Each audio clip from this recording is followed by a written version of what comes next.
এই তো দেখেন আমু দুইটা বক্সে সুন্দর করে ভরে রাখছে চেপে চেপে একদম। 2-3 দিন 3 দিন কি 4 দিন রাখতে পারবেন এভাবে, আর রেখে খেতে পারবেন। তবে লম্বা লম্বা করে কেটেছি সাইজে, মানে আলু আমাদের এটা কিসের পিঠা? ছোলার পিঠা চালের গুঁড়ি দিয়ে এটাকে একটু মিক্স করে নিচ্ছি, আর আমরা এইভাবেই রেখে দিই।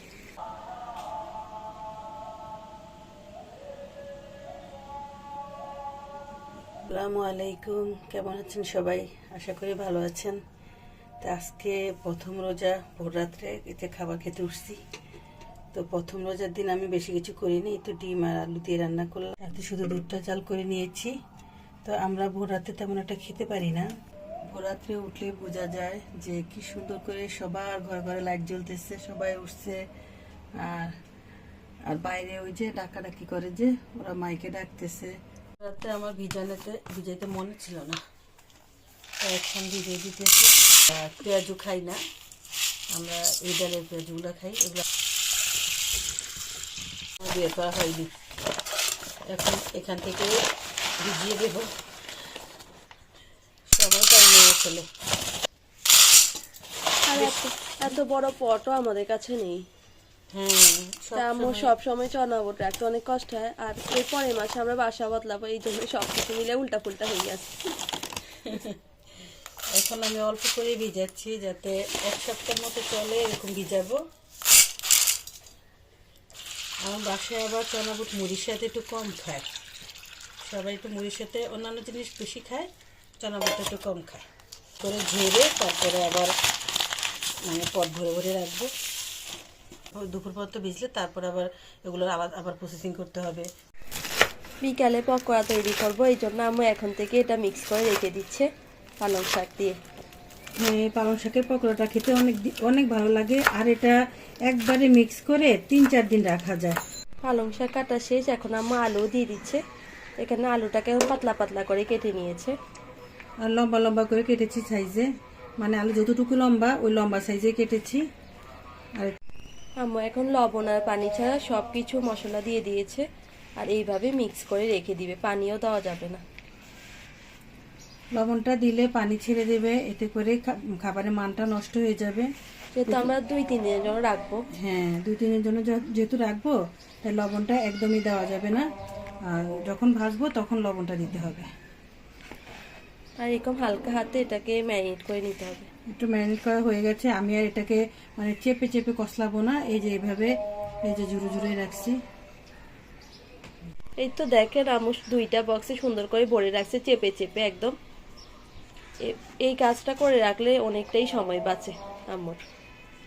অনেকটাই সময় বাঁচে। আপনি এখানে 3 দিন কি 4 দিন রাখতে পারবেন এভাবে, আর রেখে খেতে পারবেন। তবে চাইলে যদি লগে লগে ভাজা ভাজা করেন তাহলে কিন্তু একটু পানি আর লবণ দিয়ে তারপরে করবেন। আর যদি না করেন যে আমি আগের দিনে ফ্রোজিং করে রেখে দেবো, আমার পরের দিন ঝামেলা হবে, তাহলে এভাবে করে রাখতে পারেন।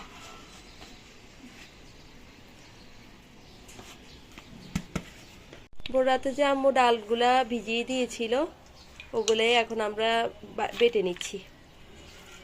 হ্যাঁ, এখন অনেকগুলা ভিজাই ফেলছি না, বেশি করে ভিজিয়ে ফেলছে আম্মু, কারণ 2-4 দিন খাবো যে এই জন্য।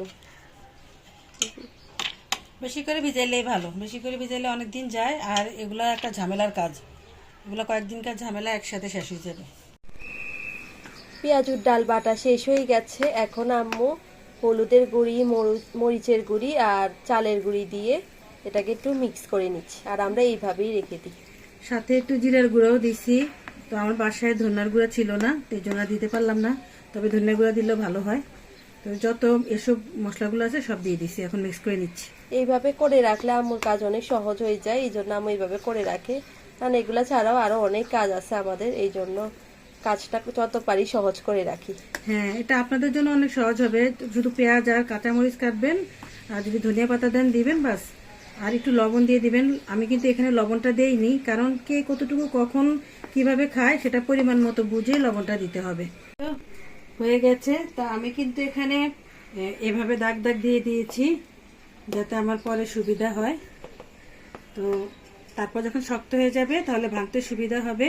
একটু শক্ত হয়ে গেলে আমি আবার একটা সঠিকভাবে দিয়ে দেব, মানে একটু গভীর করে দিয়ে দেব।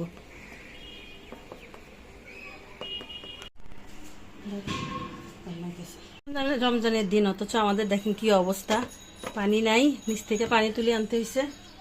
দেখেন কি অবস্থা, জায়গা জায়গা এখন পানি রাখি দিছি, পানির এত সংকট, আজকে পানি নাই। তার এই যে এখানেও রাখছি, খাবার পানি রাখছি এই জায়গায়, আর রান্না বান্না করবো এগুলো দিয়ে। তো গোসল মনে হয় আজকে হবেও না, জানি না, তো একটু অজু টজু করতে পারি এরকম পানি নিয়ে আসছি মাত্র। আর এত নিচ থেকে পানি তো তোলাও যায় না, অনেক কষ্ট হয়। ইফতারের আর বেশিক্ষণ বাকি নেই, তো আব্বু ভাবলো যে পকোড়াগুলোকে আগে ভেজে ফেলি, তো ওটা থেকে আজকে শুরু করলাম।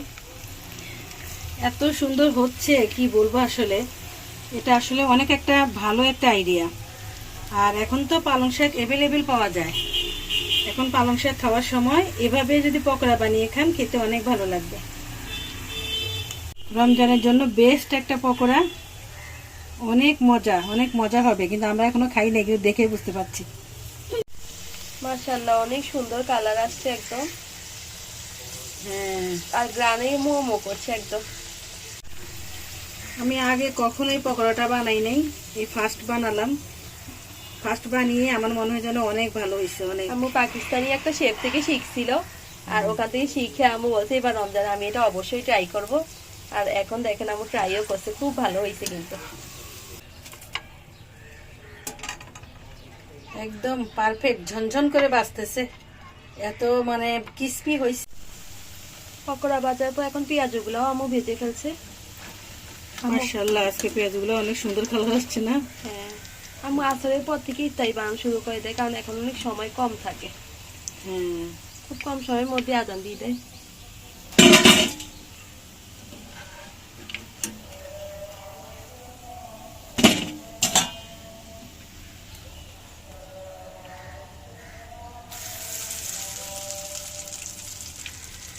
প্রথম রোদে আজকে তেমন একটা রোদই উঠে নাই, একদম আবহাওয়া আজকে ঠান্ডা ছিল, কিন্তু আমাদের পানি না থাকার কারণে অনেক কষ্ট হচ্ছে, কারণ গোসল করতে পারি নাই। সত্যি আসলে প্রথম দিন এরকম একটা পরিস্থিতিতে পড়বো ভাবি নাই। নিচ থেকে পানি 2 বালতি আনছি, 5 তলা থেকে নিচতলা পানি আনা অনেক কঠিন, এই 2 বালতি দিয়ে কি আর হয়। আমি অনেকগুলো চনা বুট একসাথে সিদ্ধ করে নিয়েছি, সাথে আলুও সিদ্ধ করে নিয়েছি। এগুলো আমি সবগুলো ফ্রোজিং করব, আর কিছুটা আজকে ভাজবো। আলু কি ফ্রোজেন করবে? হ্যাঁ, সবগুলো চনা বুটের সাথে 2টা করে আলু রেখে দেব, তাহলে পরে আর আলু সিদ্ধ করতে হবে না। আলুর চপ বানাবে, সেটা এখানে আলুর চপ বানাবো, এই জন্য আলুটা ভর্তা করে নিছি, আর এই যে বেসন রেডি করে নিচ্ছি। আর রাতের খাবারের জন্য মুরগির মাংস নামিয়েছি, কারণ সময় একদমই অল্প। এটা কি তৈরি করছো আম্মু?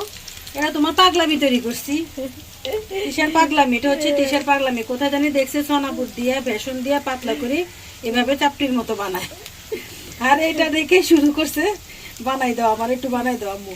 এখন বানাই দিতেছি, দেখেন, জানি না কেমন হবে খেতে। মজাই হবে, গান সুন্দর আসছে। এটা অনেক সুন্দর লাগছিল ওই টাইমে। এখানে আমি আলুর চপ পেঁয়াজ বানিয়ে নিছি, আর আজকে শুধু চনা বুট ভাজবো। আর আর দেখলেন তো পালং শাকের পকোড়া তো বানাইছি, আর তেমন কিছু বানাবো না। এইটুকুই আজকে আমাদের ইফতার। আমরা ইফতার বেশি বানাই না, বেশি কিছু বানাই না, আমরা অল্প অল্প ইফতারি তৈরি করি সব সময়।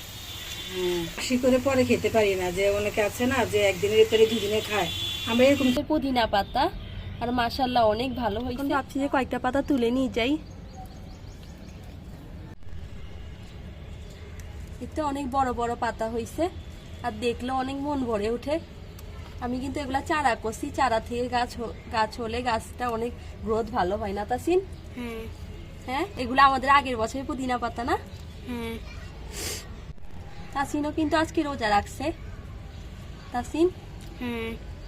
রোজা রাখছি আজকে। কিরকম অনুভূতি? অনেক ভালো। আজকে একদমই রোদ উঠে নেই, এই জন্য এই তো পুদিনা পাতা অনেক রোদ উঠছে, কে বলছে রোদ উঠে নাই? হালকা তুমি দুপুরে একটু ছাদে যাই বসতে, নইলে তুমি পুদিনা পাতা আমি তুলে নিছি, আর অনেক বড় বড় পাতা, এই জন্য আর পানি দিতে পারি নাই। আর এই তো এতগুলা পুদিনা পাতা পাইছি, আর পাতাগুলো অনেক বড়। মাশাআল্লাহ, পাতাগুলো অনেক বড়, কল্পনা করি না তুমি এরকম পাতা পাই যে আগের বছরের। আমরা আগের বছর লাগাইছিলাম, যে মানে ডাটা খায়া খায়া লাগাইছিলাম, আগের বছরও খাইছি, কিন্তু এবার আবার ডাটাগুলোর আমরা একটু উঠে আবার অন্যরকম করে তিসা লাগাই দিছিল। আর এখন এই যে আমাদের রোজ আস্তে আস্তে পুদিনা পাতা রেডি, কিন্তু আমরা কিন্তু বাজারে এবার পুদিনা পাতা পাই নাই। তাসিন সবগুলা কাটি ফেলছে, আর এখানে আমাদের পকোড়াও তৈরি। আর ওই লেবুর শরবত মিক্সটা নামিয়ে নিয়েছি শরবত বানানোর জন্য। আম্মু ইফতারিও তৈরি করে ফেলছে সবগুলা। এখানে ছোলা বুটো তৈরি হয়ে গেছে।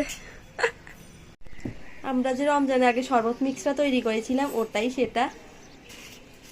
এখন এটা দিয়ে শরবত বানাবো, এছাড়া আমাদের আর উপায় নাই, কারণ লেবু যে দাম, লেবু এখন ফল। লেবু ফলের বড়ি অনেক বেশি, স্বর্ণের বড়ির মতো বড়ি হয়ে গেছে।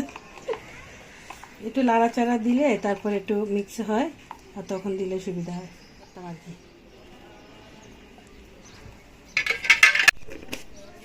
এই তো 2-3 চামচ দেওয়াতে একদম শরবত রেডি হয়ে গেছে। যারা একটু বেশি চিনি খায় তারা চাইলে আরো 2 চামচ চিনি মিলিয়ে নিলে হয়ে যাবে। আর এদিকে আমি বরফটাও দিয়ে দিবে।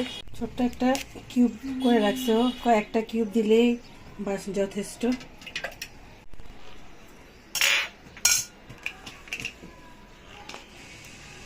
এখন আমি কিন্তু মনে নাই।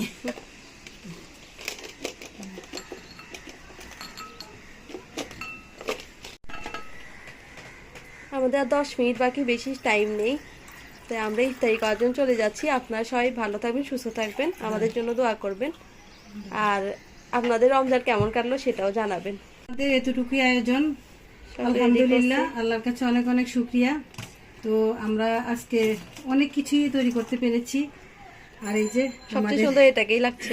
আমাদের এটা কিসের পিঠা? ছোলা এটা হচ্ছে পিঠা। ছোলা পিঠা বানাইছি। আর এগুলো, আর সাথে এখন মুড়িটা আছে। তো মুড়ি এগুলো আমরা সব একসাথে এখন মেখে ইফতারি করবো, সময় আর বেশি নেই। তো আপনাদের কাছ থেকে এখানে বিদায় নিয়ে নিচ্ছি। ভালো থাকবেন, সুস্থ থাকবেন, আমাদের জন্য দোয়া করবেন। আপনার জন্য আমরা দোয়া করি। আল্লাহ হাফেজ। সবাই সুস্থ থাকবেন, আল্লাহ হাফেজ। এগুলো রাখছি আমরা পরে খাওয়ার জন্য। কিছুটা পেঁয়াজু এগুলো বাদ দিয়ে খাবার সুদা খাইতেও ভালো লাগে। আর এদিকে তাসিন সব মাখাই নিচ্ছে।